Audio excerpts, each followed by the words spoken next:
In today's episode, I want to share the stark difference between how it feels to be completely certain in a particular process and to know exactly what we need to be doing, and to be feeling that sense of overwhelm and stress and worry and complete uncertainty when we have no idea where to start. This really is something that has been on my mind quite a bit lately, both from a personal point of view in terms of getting everything done within my day and dealing with these challenges myself. But this idea of creating our own unique, individual, repeatable systems that we can start to build some trust and certainty in is really starting to bubble away as something that I feel like I want to be narrowing down on in terms of helping others achieve their goals. I really do feel that if we can spend a little bit of time getting on top of some of this stuff, it can make all the difference in terms of our ability to be able to achieve success when tackling our goals. If this way of thinking is something that is new to you, my 5-minute daily planning tool is an excellent place to start. It is more than just a planning tool, and I'm tinkering around with the actual name that I'm going to call this. It really is more of a continuous improvement tool. It's all about starting that habit of trusting yourself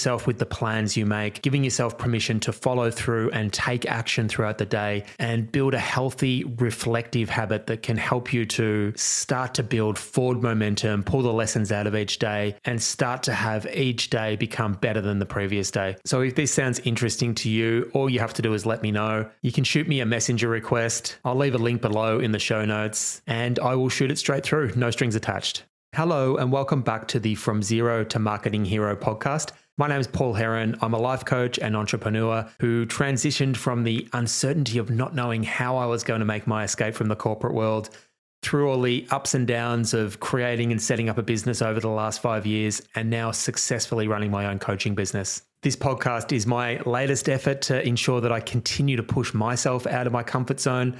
Over the last 5 years, I've predominantly outsourced all my marketing efforts, but now, or just recently, I've decided that this is the year that I'm going to take ownership and responsibility and figure this stuff out on my own. So over the next 12 months, my plan is to create, upload, post a podcast episode every single day to not only document my journey, but to give you guys a bit of a look at what applying these strategies looks like on a day-to-day basis. So without any further ado, let's get into today's episode. So as I mentioned in the introduction there, this way of thinking has been on my mind quite a bit lately. I have a problem that I'm trying to solve throughout this process. I currently don't have a clear understanding of how marketing works and how to attract my perfect ideal client into my world. The more I think about this, I don't even know who my ideal client is. So that's a side note there, but I've got this overarching problem of figuring this stuff out and becoming certain on how this stuff all works.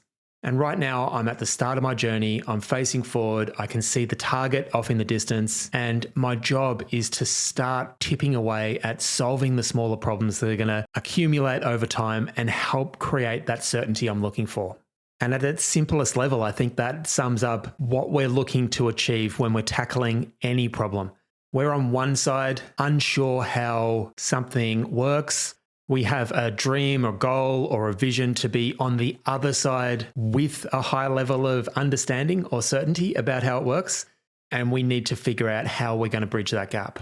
And if we ensure that we're tackling the right problems, then once we've gone through this process of embodying, of learning, of taking courageous, repeated action over and over again and developed these skills, and once we find ourselves on the other side, the gap bridged, and we are on the other side absolutely certain of how this thing works, then we can start to build some trust and certainty that we can repeat these results over and over again.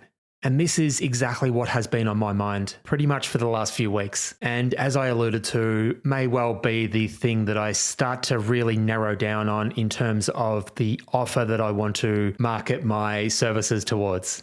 And for me personally, I'm just looking at this particular problem. Understanding marketing, having the skill to be able to really understand my clients' specific needs, to be able to design products and offers that solve their unique problems, to be able to craft a message that really resonates with them specifically. and to have conversations started with as many people as I need to have a full and thriving business. If I can solve this problem, this changes everything for me. It becomes that repeatable process that I can turn on and off like a tap in some ways whenever I need it. So I just wanted to quickly share a personal story of mine, and I just want to quickly highlight how I felt on one side of this problem compared to the other side. And I want to use a weight loss example. So I am someone who was always fit and healthy, always loved playing sport. But as I hit my mid-30s or so and started to slow the exercise down, I did start to creep on the kilos. My weight started to increase. And I can remember trying many, many different diet plans and weight loss routines. I probably signed up to 4 or 5 different programs. Some of them I had some short-term success, but none of them ever really worked. So how did this make me feel? I felt that it was me. I felt it's so straightforward in some ways. It's a calculation. It's a mathematical problem. If I stick to X amount of calories, then I will get X amount of result. But for whatever reason, I couldn't show up and stick to any of these plans on a long enough term. And I could never really make that change. And that left me feeling frustrated and overwhelmed and unsure about what to do. And this went on for years, maybe 5 or 6 years. And then I was reading Tim Ferriss's book, actually, The 4-Hour Body. And he has a very straightforward diet plan, the slow carb diet, I believe it's called. He literally outlines this plan on one page. It's effectively cutting out all carbs for 6 days a week, having one cheat day, no counting of calories. And it was as simple as that, pretty much.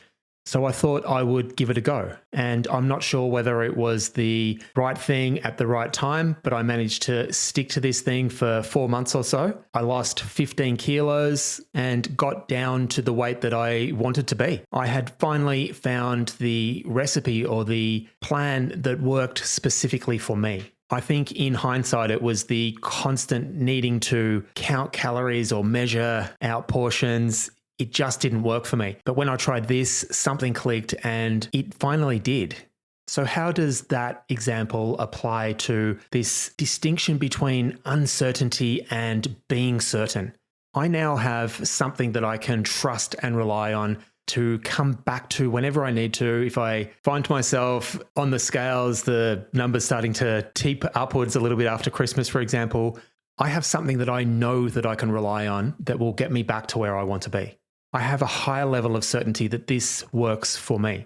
And I have come back to this a few times over the last few years, and each and every time it has worked. And I just think there's a huge difference or a huge distinction between feeling overwhelmed and uncertain about what we need to be doing and what we need to be doing next, and being and becoming really certain in something. And I think this needs to become our goal. For me, over the next 12 months, my goal is to become as certain as I am in this weight loss plan. I want to become that certain in my ability to be able to bring new clients into my business on my terms. I want to be able to turn that tap on and off whenever I need to.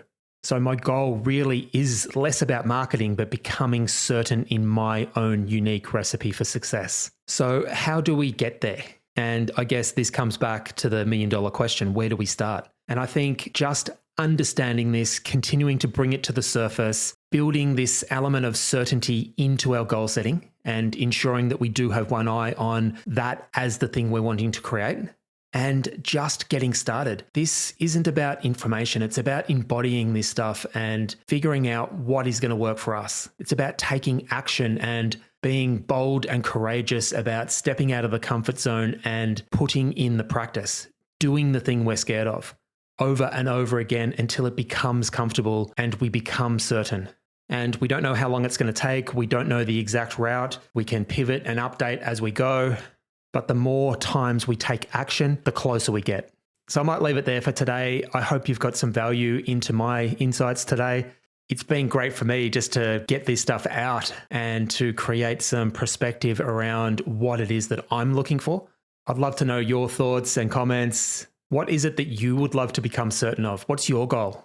The best way to start a conversation is by heading over to my website, paulheronlifecoaching.com.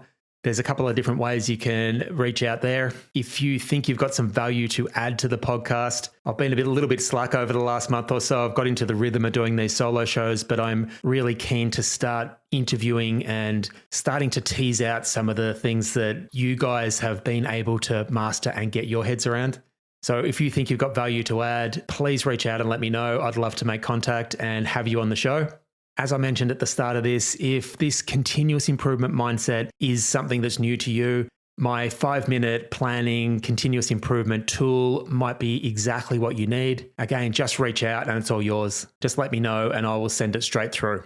And finally, if you are enjoying the show, I would really appreciate a subscribe. Hit the subscribe button. It really does help. If you're really loving it, if you've got this far and you're still here and you're really loving the show, I would really appreciate if you could hit that pause button just for a moment and leave a quick review. And until tomorrow, I hope you all have a fantastic day. Bye for now.